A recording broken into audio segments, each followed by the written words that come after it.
Okay, we are open up to page 305 in our religion book, so 305. We've been talking about a lot of the commandments, and we've been talking about different saints and people in between that have to do with these commandments. So today we're starting chapter 23, which is living a just and truthful life. Would you guys all say that you try to live a just and truthful life? Yeah, it's kind of a good goal for us to have. And so we are going to read a little bit more about what exactly that means and how we can do it. And we might meet some saints and people along the way who have really lived a just and truthful life. So, have you ever noticed someone being treated unfairly? Raise your hand if you've ever noticed that before. You've ever seen someone being treated unfairly. I want you to think to yourself, how did you respond? Or did you respond? Think to yourself. If you're out in public and you see that, can it sometimes be hard to respond? Mm-hmm. Let's say there are a lot of people looking at this person, and it's just the tension is there. Can it make you a little nervous to respond in that kind of a situation? Yeah. How many of you have responded in a situation before to someone being treated unfairly? Okay. How many of you can think of a time when you did not respond? I think we've all had moments where we have and haven't responded, right? It kind of depends on the situation and who's involved, I think. So the scriptures are filled with stories and passages telling us about God's desire for a world where people are always treated fairly or justly. That's God's perfect world where everyone is treated the way you're supposed to treat a person. So it says, let justice descend, O heavens, like dew from above. Like gentle rain, let the skies drop it down. Let the earth open and salvation bud forth. Let justice also spring up. I, the Lord, have created this. That's from Isaiah chapter 45, verse 8. So who is the one who brings God's justice most fully? What do you think? Who brings God's justice most fully? Turn and talk to the people around you. What do you think? And why? Because Jesus sent us so God.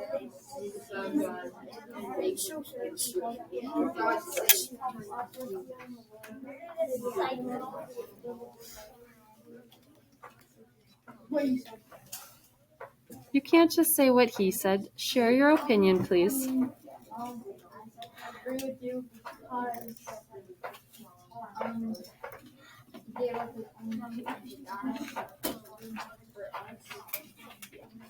Ready to rock? Ready to rock. Who has an answer to that question? Who is the one who brings God's justice most fully? What do we think? Drew. Jesus. And why do you think Jesus? because there for everyone, he helps the firemen come see again. Helps everyone in the world, makes us live a good life. Yeah, he was here for us, right? And then he also performed miracles for people who otherwise, like the blind man who couldn't see, he allowed him to see again. Okay, how many of you said Jesus when you were talking to your partner? I heard that quite a bit. Okay, so Jesus, who has a different answer? Does anyone have a different answer? Addie? Disciples, saints, hopes, and spirits. Pick one of those and tell me why. Disciples. Why disciples? Because they follow Jesus, God, and Mary. Because they follow Jesus, God, and Mary. Does anyone have a different answer from Addie? Max, was your answer disciples as well? And was your reasoning the same as Addie? No, well, kind of. It was Okay. just like we follow God, and then we also try to help other people to be kind of like followers of God. It's very true. Now, Jesus obviously brings justice for God because he came down here. He died on the cross to forgive our sins, right? However, is Jesus physically still here? No. Who is? We are. The disciples of God.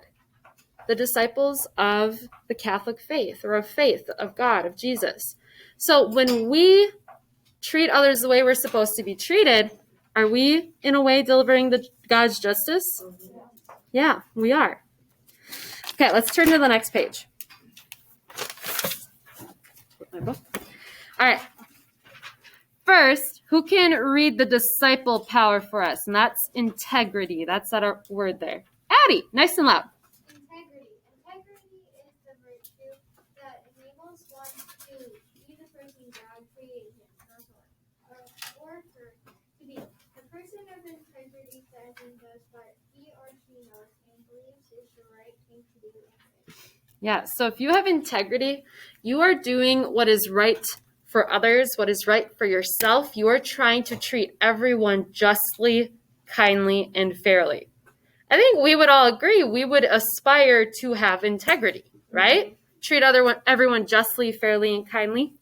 Well, we're going to learn a little bit about the Blessed Miguel Pro.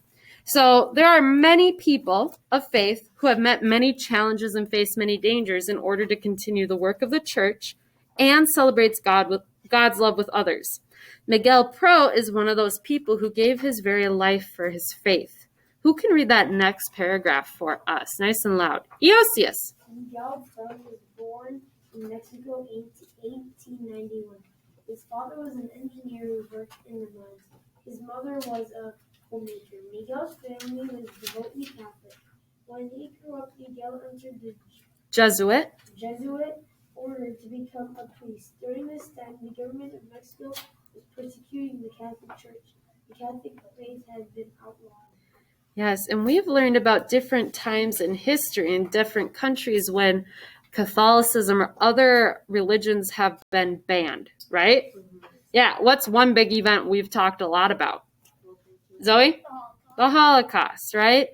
Jewish faith. Because they were Jewish, they were persecuted.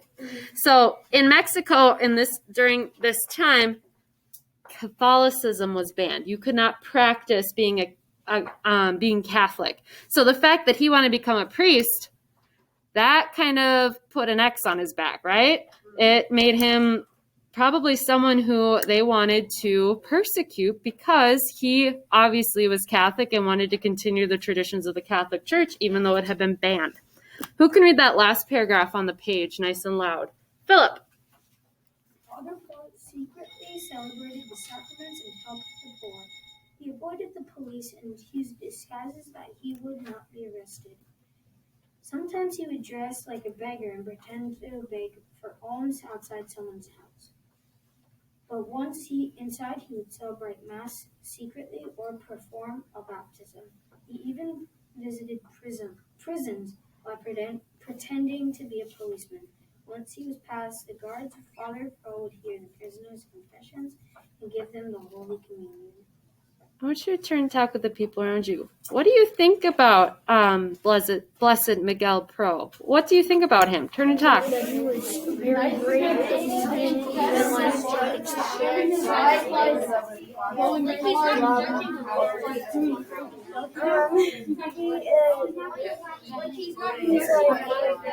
He's letting other people share what they have gone through, and he is forgiving them.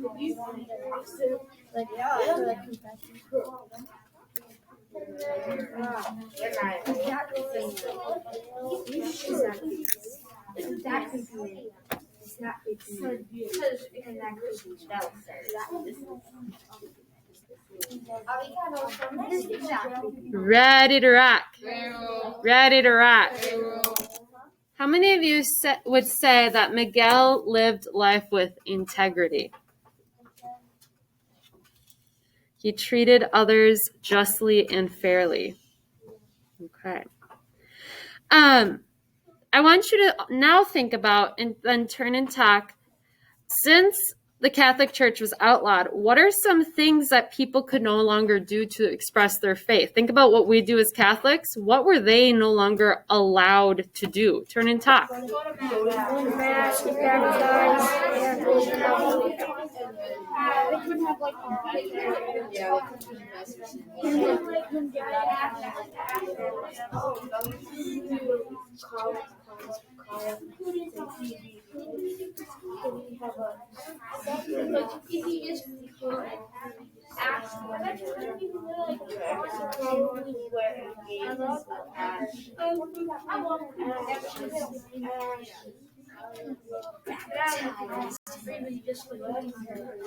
If you can hear me, touch the top of your head. If you can hear me, touch your shoulder. I heard some really good thoughts about what people can no longer do. Obviously, attending church, right? They couldn't attend Catholic church without the fear of being arrested. You could not have your newborn baby baptized in the Catholic faith, which also means that children who came of age could not receive First Communion. People who were getting married, they could not be married within their faith, within the Catholic Church. And people who were dying could not receive their last rites from a Catholic priest. Those are some pretty big events that people wouldn't be able to participate in, right? Yeah. Like, sure, they probably could have found a priest of another faith, but when it's your faith, you want it to be from your priest, your church. So for it to be banned, it's like taking a part of someone's life away, isn't it? Yeah. A big part of their life. I also heard people talking about how they couldn't receive confession. We went to confession yesterday. That's a huge part of our faith, being able to communicate with God through a priest and have your sins forgiven. Again, yeah, maybe they could have gone to a different faith, but when it's not your faith, that's really hard. So on page 307, A Life of Integrity. After 2 years, Father Pro was arrested. He was charged with trying to kill the future president of Mexico. Now, do we think he actually tried to do that? No. Probably not. He was completely innocent, but the government wanted to get rid of him. In 1927, he was executed. Before he died, he held out his arms in the form of a cross and forgave his executioners. Now, think about that for a second. Think about how much integrity it would take to forgive the very people who are about to kill you. That's pretty huge, isn't it? Yeah. It is. His last words were, "Viva Cristo Rey." In English, this means "Long live Christ the King." Father Miguel Pro was beatified in 1998. His feast day is November 23rd. So, after reading about his life, I want you to turn and talk with the people next, your partner. In what ways, so more than one, did Father Miguel Pro demonstrate his integrity? Turn and talk. What are all the ways he did that?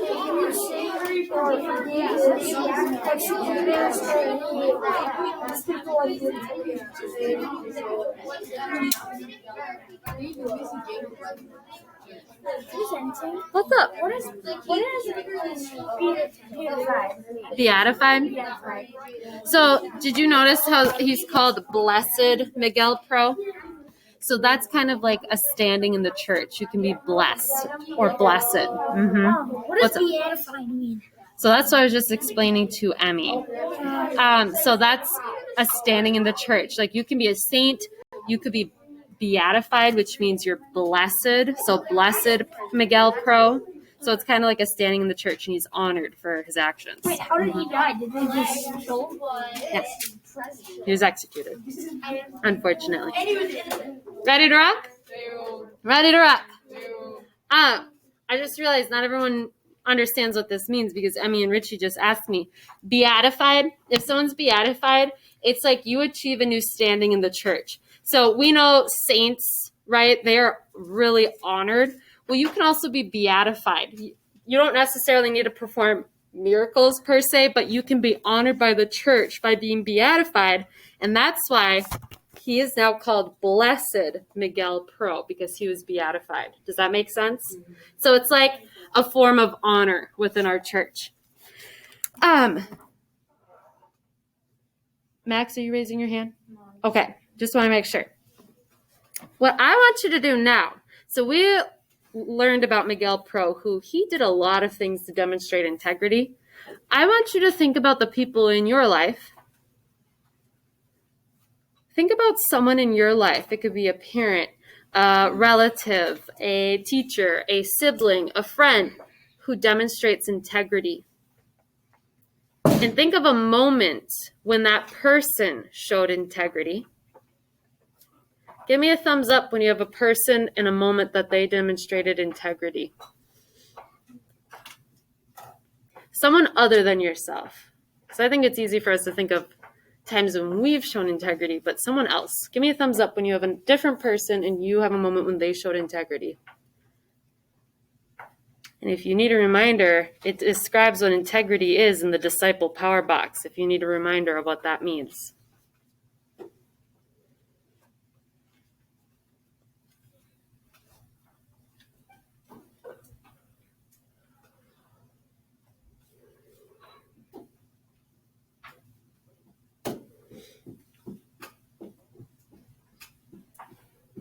All right, now I'd like you to turn and share with your partner who that person is and what they've done to show integrity.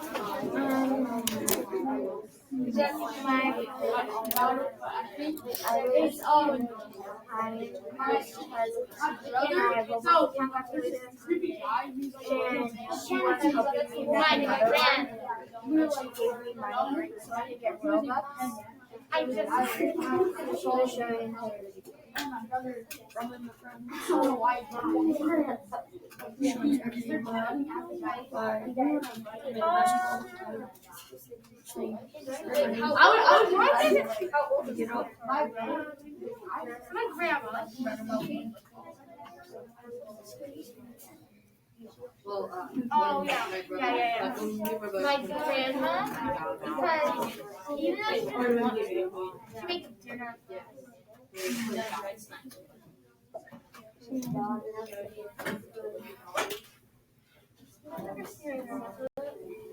My mom, because even if she's like really sick, Ready to rock. Ready to rock. How many of you talked about a family member? Raise your hand. How many of you talked about a family member? All right. Did anyone talk about a friend or a classmate? Okay. Did anyone talk about a teacher or a coach? Okay. So we can all think of people in our lives who demonstrate integrity. Finally, last thing I want you to turn and talk about, how can you show integrity more than you already do?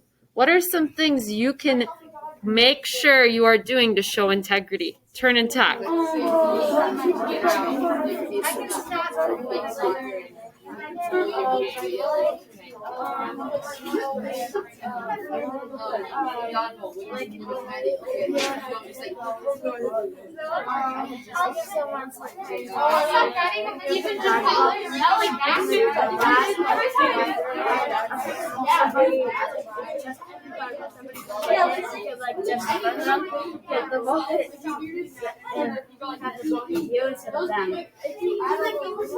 You get out and they can stay back in.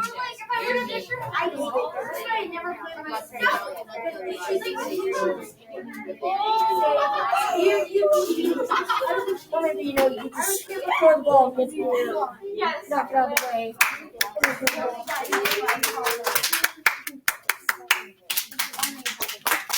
All right. Great discussion, fifth grade. Is there anything that anyone would like to add to our discussion about integrity or Blessed Miguel Pro? Anything we'd like to add? Zoe, I have a question. what's your question? Who executed him? I don't know exactly. All right. Good discussion. Oh, well. Now does Mexico allow religions and stuff? They allow Catholicism, yes. Yep. I think every country, to be honest, has a history of persecuting someone, whether it's because of their religion, because of what they look like, because of anything like that, unfortunately. We know that the United States has a history of that, right? Mexico has a history. Every country has a history of it. It's about learning, though, and growing, right? Yeah, and showing integrity, treating others. What are you doing? That is a check, both here and on my clipboard.